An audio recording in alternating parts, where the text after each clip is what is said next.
तो हाय दोस्तों, नमस्कार। आप लोग कैसे हैं? मेरा विश्वास है कि आप लोग बहुत ही अच्छे होंगे। तो आज हम लोग फिर से क्लास 10 चैप्टर 3 प्रश्नावली 3.4 का क्वेश्चन नंबर 1 का दूसरा क्वेश्चन हम लोग देखने वाले हैं। तो आप लोग को कहीं जाना नहीं है, सिर्फ आपको वीडियो को देखना है। आपको बिल्कुल आसानी के साथ समझ में आ जाएगा, ये मेरा वादा है। तो आइए हम लोग क्वेश्चन को देखते हैं। मेरा क्वेश्चन क्या कह रहा है? मेरा क्वेश्चन कहता है कि निम्न समीकरण जो है उसको विलोपन विधि से और प्रतिस्थापन विधि से, दोनों विधि से हल करना है हमको। तो आइए हम लोग दोनों विधि से हल करना सीखते हैं, प्रतिस्थापन विधि और विलोपन विधि। हमारा क्वेश्चन हो गया, हमारा क्वेश्चन है ये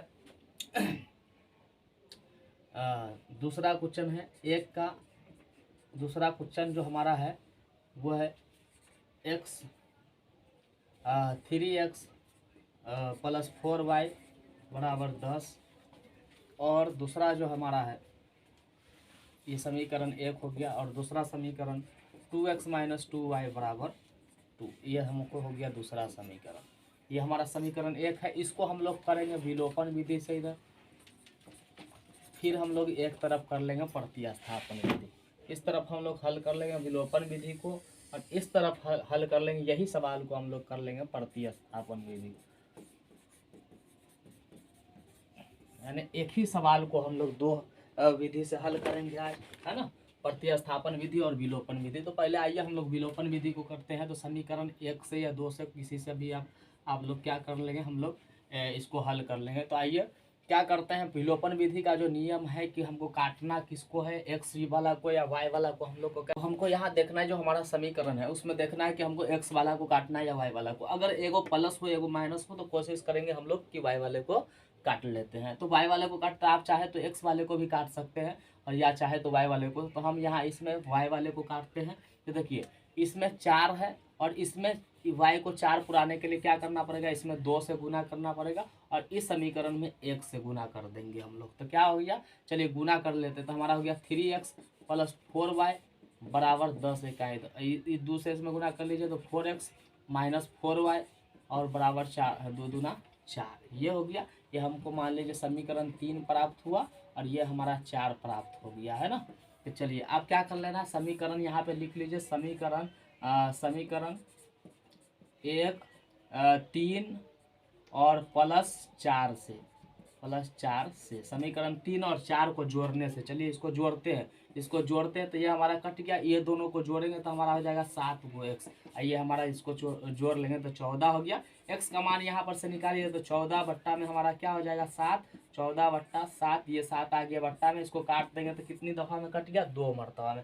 अब हम लोग को क्या करना है, एक्स का मान समीकरण 1 में रखिए, 2 में रखिए, 3 में रखिए, किसी में भी रखिए, कोई दिक्कत नहीं है रखने पर। हम लोग लिख लिए कि x का मान समीकरण 1 में रखने पर या 2 में रखने पर, किसी में रखिए, 3 4 कोई में रखिएगा तो आपका मान निकल के आ जाएगा। तो हम लोग समीकरण 1 में रखते हैं। हमारा समीकरण 1 क्या है, 3 गुने x, तो x का मान क्या है 2 रख दिए, और प्लस में 4y और बराबर में हमारा क्या है 10। तो चलिए 3 दूना 6, इसको उठा करके उस साइड भेज दीजिए।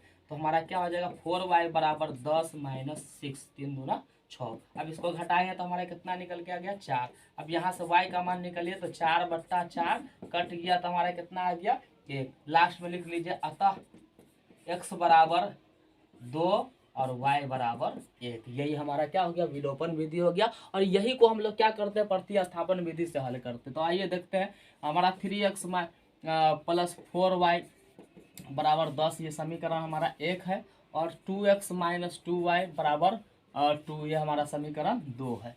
तो चलिए हम लोग इसमें क्या करते हैं, प्रतिस्थापन विधि समीकरण 1 से चलिए या समीकरण 2 से चलिए, आपके ऊपर डिपेंड करता है। तो चलिए हम लोग समीकरण मान लीजिए यहाँ पर लिख लेते हैं कि 3x प्लस 4y बराबर 10 समीकरण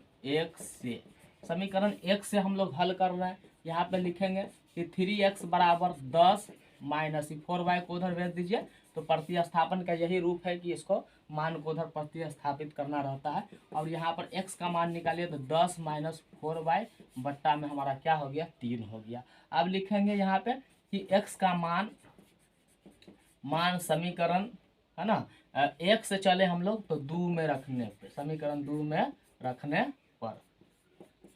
पर चलिए x का मान समीकरण 2 में रखने पर हम लोग लिख लिए। चलिए समीकरण 2 हमारा क्या है, 2 गुने एक्स का मान हम लोग क्या रखेंगे, तो एक्स का मान हम लोग रखेंगे इतना पूरा 10 माइनस 4y और बट्टा में हमारा 3 है, घेर दीजिए -2y बराबर हमारा हो गया 2। अब इसको गुना कर लीजिए, अगर कटने वाला होता तो हम लोग काट लेते, लेकिन कटने वाला यहाँ नहीं है तो इसको हम लोग गुना कर लेंगे। तो 10 दूना 20 और -4 दूना 8 गो y बट्टा में 3 हो गया -2y, है ना। इसके नीचे 1 रख लीजिए और फिर इसका क्या हो जाएगा, बट्टा बर का जोड़ निकालिए, यहाँ से निकाल लेंगे तो दोनों का लघुत्तम 3 हो गया, 3 से 1 मरतबा तो 20 माइनस 8 गो वाई माइनस, इसको इससे काटिए, कै मरतबा में कटेगा दोस्तों, 3 मरतबा में, तो 3 दूना 6 वाई हो गया। चलिए बराबर में 2।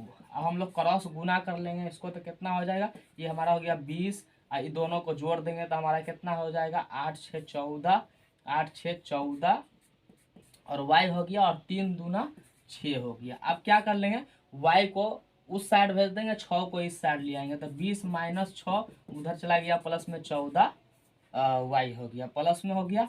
अब यहाँ पे हमारा y बराबर क्या हो जाएगा, इसको घटा लेंगे तो हो जाएगा 14, और y का जो बट्टा ये 14 था वो हमारा कहाँ चला गया, बट्टा में चला गया। अब इसको हम लोग काट लेंगे तो y का मान कितना आ गया 1। अब हम लोग को क्या करना है, x का मान निकालना है। यहाँ पे x लिखे हुए हैं ना कि 10 माइनस 4y बट्टा में 3, तो ये हम यहाँ पे मान को रख देंगे। तो x बराबर हमारा कितना हो गया 10 माइनस 4 गुने y का मान हमारा कितना है 1 बट्टा में हमारा कितना है 3। तो ये हमारा क्या हो गया 10 में से 4 का ही 4 को घटा देंगे तो 6 और बट्टा में 3, इसको काट दीजिए तो कितना आ गया 2। लास्ट में आप इसको लिख लीजिए कि अतः x बराबर 2 और y बराबर 1। यही हमारा क्या हो गया, हल हो गया। तो एक ही सवाल को आज हम लोग ने प्रतिस्थापन और विलोपन दोनों विधि से सीखे हैं। तो हमें विश्वास है कि आप लोग को बिल्कुल आसानी के साथ समझ में आ गया होगा। तो आप लोग को अगर वीडियो मेरा समझ में आया होगा तो ये मेरे वीडियो को लाइक और सब्सक्राइब कर दीजिए। मेरा YouTube channel easy matric classes को आप लोग लाइक और सब्सक्राइब करना नहीं भूलिएगा। ठीक है दोस्तों, आज के लिए इतना ही।